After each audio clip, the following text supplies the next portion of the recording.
Hello friends, வணக்கம்.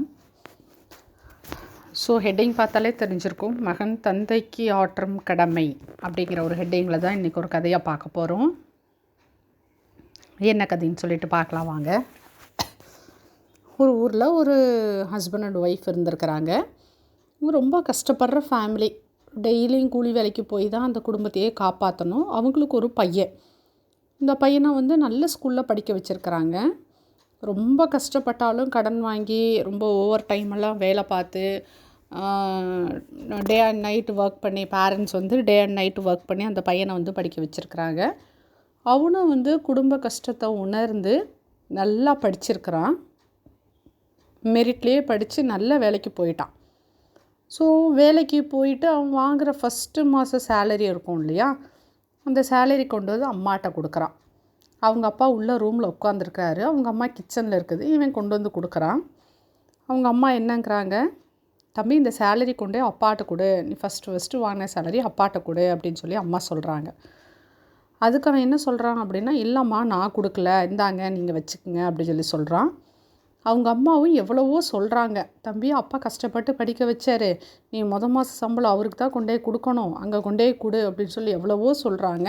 இவன் கேட்கவே மாட்டேங்கிறான். அவங்க அம்மாவுக்கு கோவம் வந்துருச்சு. இவங்க 2 பேத்துக்குள்ளே நடக்கிற கான்வர்சேஷனை அவங்க அப்பா உள்ள ரூமில் உட்காந்து கேட்டுட்டு தான் இருக்கிறாரு.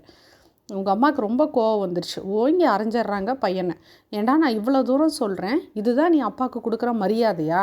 அந்த மனுஷன் நைட்டும் பகலுமா கஷ்டப்பட்டு வேலை செஞ்சு படிக்க வச்சதுனால தான் நீ இவ்வளோ தூரத்துக்கு வந்திருக்க. உனக்கு சம்பளத்தை பார்த்தோன்னே அந்த மனுஷன் மேலே உள்ள மரியாதையெல்லாம் போயிடுச்சா அப்படின்னு சொல்லி அவங்க அம்மா பயங்கர கோவமாக கேட்குறாங்க. அதுக்கு அந்த பையன் அழுதுகிட்டே சொல்கிறான், அம்மா எப்போவுமே நான் அப்பாட்ட காசு வாங்குறப்ப அவர் கை மேலேயும் என் கை கீழேயும் தான் இருக்கும். இப்போ நான் வாங்கின சம்பளத்தை கொண்டு அவர்கிட்ட கொடுத்தேன்னா என் கை மேலேயும் அவர் கை கீழேயும் போயிடும். அதை எனக்கு விருப்பம் இல்லை, அதனால தான் நான் கொண்டே கொடுக்கலேன்னு சொல்லி சொல்கிறேன் அப்படின்னு சொல்கிறான். இதை கேட்டுட்டு அவங்க அப்பாவுக்கு அப்படியே அழுக தாங்கலை. ஓடி மகனை கட்டி பிடிச்சிக்கிறாரு. ஸோ ஃப்ரெண்ட்ஸ், நம்ம நம்ம பேரண்ட்ஸ்க்கு நிறையா காசு கொடுத்து நிறையா அவங்கள வசதியாக வாழ வச்சு தான் திருப்திப்படுத்தணுன்ட்டு இல்லை. அவங்க மனசை குளிர்விக்கிறது ஒன்று தான் நம்ம அவங்களுக்கு திருப்பி செய்யக்கூடிய விஷயம். இன்னொன்று நல்லா கவனித்து பார்த்திங்கன்னா ஒரு விஷயம் புரியும். எந்த ஒரு அப்பாவுமே தன்னோட பிள்ளைகிட்ட எனக்கு அது வாங்கி கொடு இது வாங்கி கொடுன்னு சொல்லி கேட்கவே மாட்டாங்க. ஏன்னா அவங்க கொடுத்து பழக்கப்பட்டவங்க, கேட்டு பழக மாட்டாங்க. எனக்கு இது வேணும் அது வேணும்னு கேட்டு என்றைக்குமே வாங்கிக்க மாட்டாங்க. ஓகே ஃப்ரெண்ட்ஸ், ஸோ அவங்களுக்கு பிடிச்சத அவங்க கேட்காம நம்ம அவங்களுக்கு செய்யறதான் பெற்றோர்களுக்கு நம்ம செய்யக்கூடிய கடமை. அதுதான் இந்த கதையிலேருந்து நம்ம தெரிஞ்சுக்கக்கூடிய கருத்து.